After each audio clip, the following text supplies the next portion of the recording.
E hoje nós vamos falar sobre o jeito Barsi de investir. O Barsi aí que tem todo um formato de investidor já muito antigo, muito eficiente, de sucesso. O vídeo a seguir não se trata de recomendação de compra ou venda de ativos. Nosso conteúdo tem caráter educativo e informativo. Queremos fomentar o debate sobre investimentos e aumentar o número de investidores no Brasil. Agora, gente, em relação a ações, uma que sempre falam, né? Caixa de pergunta, abriu, vem ela. Magazine Luiza. Tá sofrendo, tá apanhando. Vocês acham que essa questão da Magalu é uma oportunidade agora, para quem gosta do varejo, enfim, é oportunidade de comprar? Ou vocês não acreditam assim, que vai demorar para recuperar? O varejo sentiu. O que vocês pensam sobre o case Magazine Luiza? Olha, eu acho que para nossa estratégia não cabe. Continua não cabendo mesmo, estando a 4 e pouco, né? No momento que a gente tá falando aqui.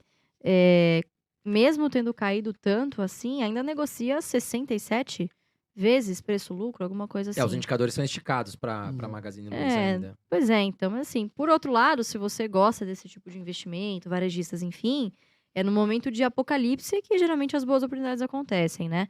Eu, particularmente, continuo ficando... Estava fora nos R$24, continuo de fora nos 4, acho que continua caro. Dentro da nossa estratégia, simplesmente não cabe. Existem alguns setores que... São a prova de Barsi. São a prova de Barsi, obrigada, mas estou tentando aqui buscar a palavra. Simplesmente não podem pagar dividendos, porque as margens são tão pequenas, tão espremidas, tão ali na batalha na vírgula, que não tem espaço. Você precisa reinvestir tudo que você gera de caixa ali, né? Então, são empresas que dificilmente se encaixam na nossa estratégia de dividendos, né, Fê? Então, varejo, frigorífico... Turismo, aviação, que pelo amor de Deus não construção civil. Não devia, construção civil também, né? Muito cíclica. Mas assim, aviação acho que é o pior setor. Aviação. 1% aviação de lucro se der por ano, né? Aviação é triste. Mas a Magazine Luiza, ela sofre muito devido ao que a Luiz falou. A margem é muito baixa. Porque o mesmo produto que ela vende, a loja americana vende, a Via Varejo vende, a Amazon vende. Aí eles vão ganhar o quê? No preço ou na logística, né? Quem entrega mais rápido com frete melhor. O que eu acho interessante que a Magazine Luiza vem fazendo, que eu gosto muito da governança, no caso da Magazine Luiza, é que ela está deixando de ser apenas aquela empresa que vende o mesmo copo que todas essas empresas que eu citei vendem, ela está entrando em outros setores, né? Então ela adquiriu agora a Kabum, que é uma empresa, é a Disneylândia dos gamers, né? Você tem ali a Época Cosméticos, que acho que gerou 1 bilhão de receita de cosméticos para a Magazine Luiza. Você tem aquele Ike Fome, né? Que acho que é um concorrente do iFood. Então a gente vê que a Magazine Luiza ela está expandindo para outros setores porque ela percebeu que se ela não fizer isso, ela vai morrer na praia. Porque você tem entrada de Shopee, você tem entrada de Mercado Livre, você tem entrada de Amazon, você tem outros players que vêm de fora com N vantagens que Magazine Luiza não tem. Exato. Então eu acho interessante, falando em varejo, eu acho que a Magazine Luiza ela se destaca frente aos concorrentes aqui no Brasil. Concordo. Frente à questão que ela está ampliando a questão. Ela está saindo só da questão varejo e virando uma empresa com N variedades de receitas, né? Eu acho que... acho que nada contra a empresa. Existe uma boa empresa, existe um bom investimento. É o caso da Magalu, na minha opinião. É uma excelente empresa, é um bom investimento. Aí são outros 500, é uma questão de preço.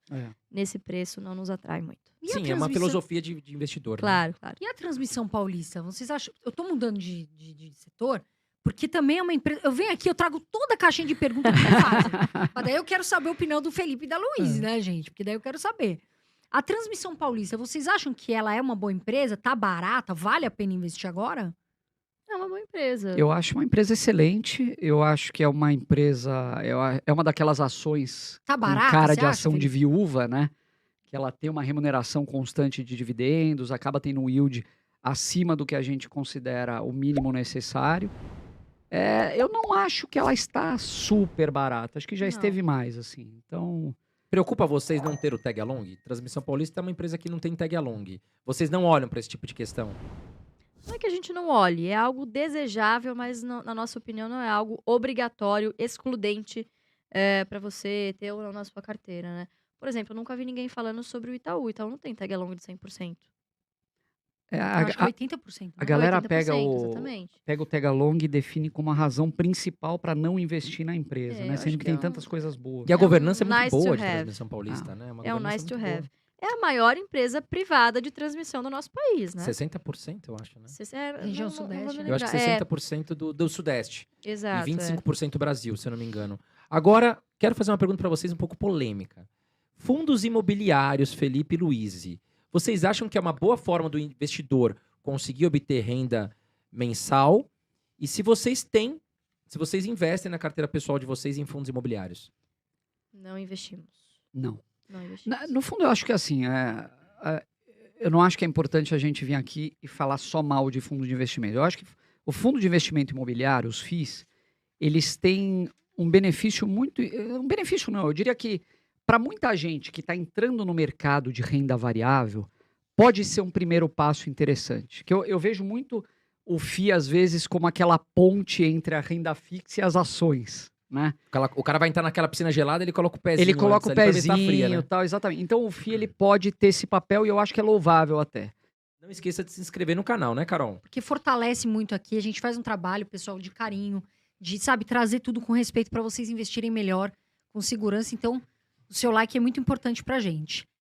Agora sim, a gente estava falando agora há pouco sobre setores que a gente não gosta. O setor imobiliário é um dos setores que a gente não investe. Seria até um pouco incoerente da nossa parte falar, poxa, a gente não investe em ações ligadas ao setor imobiliário, mas fundos imobiliários são uma maravilha. Então, assim, existem algumas razões que mostram para a gente que as ações acabam sendo uma alternativa mais interessante. E voltando aqui naquilo que a gente estava falando do custo de oportunidade.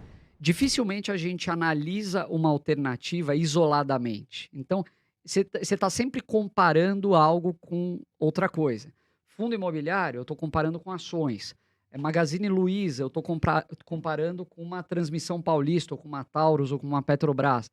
Então, o fundo imobiliário, ele pode te dar aquela falsa sensação de que porque você está recebendo dividendos todos os meses, que você está fazendo um investimento fantástico. Eu, particularmente, eu não gosto de FIIs por alguns motivos. Por exemplo, o que a gente estava falando de Taurus, de ir na planta, visitar, conhecer. Será que quem tem um fundo imobiliário vai conhecer os imóveis? Vai difícil, ler né? o contrato? Um fundo imobiliário tem 20 ativos, às vezes, não dá. Né? Pois Vários estados, várias cidades. Mas será que não deveria? Eu acho que talvez assim, você como investidor, você tem que fazer a lição de casa. Às vezes você chega num shopping que tá meio vazio, meio Sei cheio. lá, é um né? feed de shopping center, exatamente. Vou no shopping, vou ver como é que tá o estacionamento. O Baroni veio aqui, ele falou que ele vai, quer conhecer os gestores. Ele trabalha, vai, mas pro cara que é cotista, às vezes é mais difícil, né? Mais difícil, tem até acesso, né? E até queria perguntar pra vocês o seguinte, o Barça investe em imóveis como questão de investimento? Já investiu, por isso que ele disse que hoje nunca mais. Se arrependeu. Deve ter Aquela tido um monte casa de inquilino que desalugada, dá né? problema. Exatamente. Inquilino que derruba tudo, quebra tudo, né? Depois não Hoje quer não pagar. mais, tem só a casa própria. É só dor de cabeça. Veja, completando o raciocínio aí do Felipe sobre fundo imobiliário. Eu acho que é uma boa opção para quem quer diversificar, para quem não quer ter todo o seu dinheiro imobilizado em apenas 1 ou 2 imóveis, né? Bom, quero ter aqui um fundo, essa gestão, quem vai fazer é um gestor que é muito mais qualificado do que eu. Profissional. Um cara profissional que vai identificar as oportunidades, tem as informações do qual eu não disponho. Se esse é o pensamento, eu acho legal. Por outro lado, você tem também uma questão que é a seguinte, não podemos esquecer que fundo imobiliário é renda variável. Entretanto, é uma rentabilidade de renda fixa. Se for para você correr risco de renda variável, na minha opinião, é muito mais vantajoso você se expõe a um potencial de valorização muito maior nas pessoal, não ações. é pra pôr a sua reserva de fundo imobiliário. Pois Porque às vezes a pessoa escuta isso, ela fala, isso. tem mais rentabilidade, acaba indo pro fundo imobiliário. Exatamente. Não, é renda variável, tem que tomar um pouco de cuidado nisso, né? Exatamente. Então, na minha opinião, é um produto de renda variável com rentabilidade de renda fixa. Você corre o mesmo risco da renda variável com potencial muito menor do que nas ações. Ações, sei lá. Agora, o cara que tá perto de se aposentar, digamos que o cara já tá com 60 anos, tem um patrimônio legal, será que vale a pena o cara colocar ali quase todo o patrimônio dele em fundos imobiliários para ter aquele aluguel, aquele rendimento?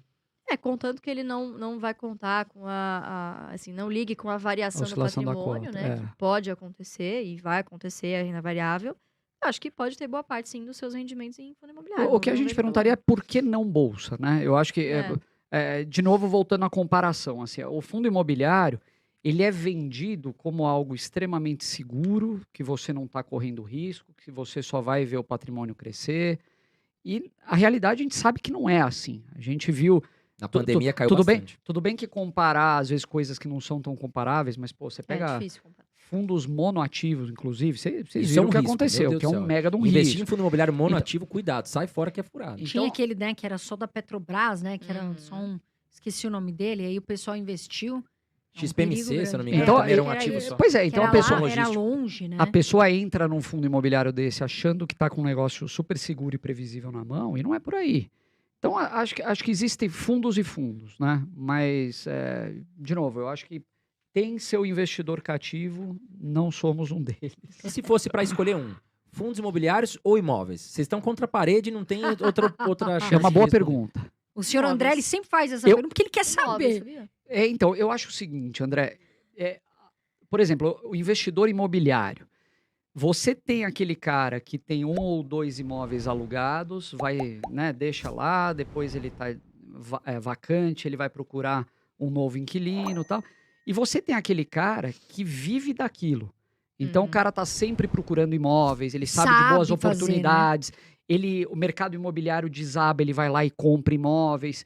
Então, se eu fosse um investidor imobiliário, eu seria mais desse segundo perfil. Mais ativo, né? Cara mais Eu ativo, também. exatamente. Porque, assim, imóvel. Talvez a minha experiência com imóvel seja muito ruim.